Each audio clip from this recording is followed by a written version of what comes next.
السلام عليكم ورحمة الله وبركاته. كيفكم؟ إن شاء الله مبسوطين. الله يحميكم ويحمينا ويرزقكم ويرزقنا. قولوا آمين. رجعت لكم حلقة جديدة وشغلة فظيعة كتير بدها تعجبكم تدعونا عليها. هي فطاير جبنة اللي حنساويها على الطريقة تبع جورجيا أو شمال تركيا. تاخذ لها كتير طيبة، جربناها ولذيذة وهي سهلة كتير، ما بدها شيء. حنأرجيكم إياها. يلا قولوا بسم الله، توكل على الله. مكونات: بسم الله الرحمن الرحيم، اللهم صل على محمد.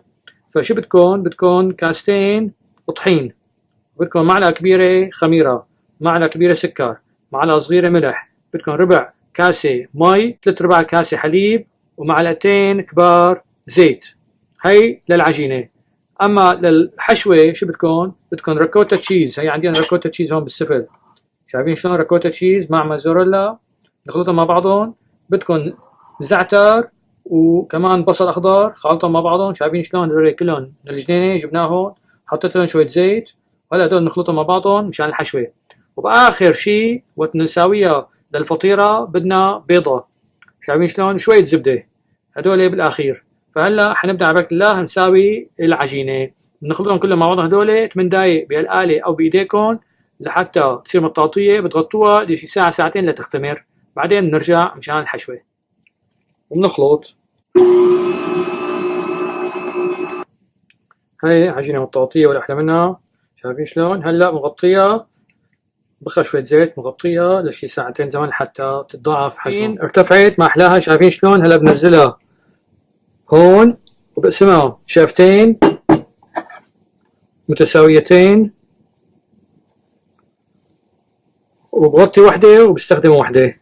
فهلا هي بتركها هيك طوالية، بطولها أكتر، خليها تفرد. تركناها لربع ساعة 20 دقيقة حتى ترتفع ترد. شايفينها ما أحلاها، سويتها هيك. هلا الحشوة خلطتها: جبنة الموزاريلا مع الريكوتا مع زعتر وبصل ناعم أخضر شوية زيت، خلطتهم مع بعض. عرفت شلون؟ هلا بحط فيها هون، بعدين بنحطها بالفرن. هلا عم بحمل الفرن مع الحجر البيتزا على 500 فرنهايت، يعني أعلى درجة عندكم. شايفين شلون؟ شي 220 225 مئوية. وبعدين بنحطها على الرف التحتاني على الحجر البيتزا لشي ربع ساعة تقريبا، يعني زيادة نقصان بتشوفوها. وبعدين شو بنساوي كمان بالأخير؟ قبل شي دقيقتين ثلاثة بنحط لها بيضة بالنص، بنفرش عليها بيضة وشوية زبدة على الوش. هلا شو بساوي أنا؟ بأصابيعي، برص أصابيعي كبس الجواني. شايفين شلون؟ مشان نحط عليها الحشوة. خلي لها كنارات طبعا.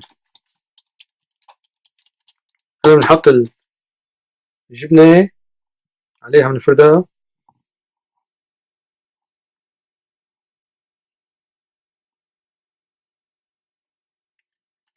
ودائما نصيحة مني: فردوها على ورق تبع الفرن، لأنه مشان تقدروا تحملوها. حطيتها بالفرن على الرف التحتاني على حجر البيتزا هذا الأسود.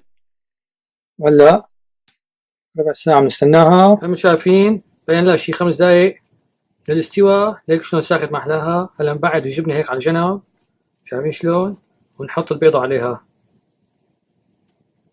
ريحة بتاخذ تكسر البيضة عليها وتحطوا شوية زبدة. هلا بنرجعها على الفرن ل5 دقايق ثانيات. طلعناها من الفرن، ليكوا البيضة بالنص مع الزبدة. هاي الجبنة ما أحلاها، ريحة كتير كتير كتير فظيعة. فهلا شو بيساووا هنين؟ بيقسموا من الخبز من هون مع الجبنة، بلكوها بإيش؟ بالبيضة وبياكلوها. رح نقسم لكم. سامعين الصوت ما أحلاها؟ هيك هلا بنقسمه هاد وبنلكه. هاي هيك. إن شاء الله تجربوها ببيتكم وتعجبكم وتدعونا. لا تنسونا من الشير واللايك والسبسكرايب والدعاء. اللي عنده سؤال يبعث لي على اليوتيوب. السلام عليكم ورحمة الله وبركاته. بأحلى فطيرة جبنة من جورجيا وشمال تركيا.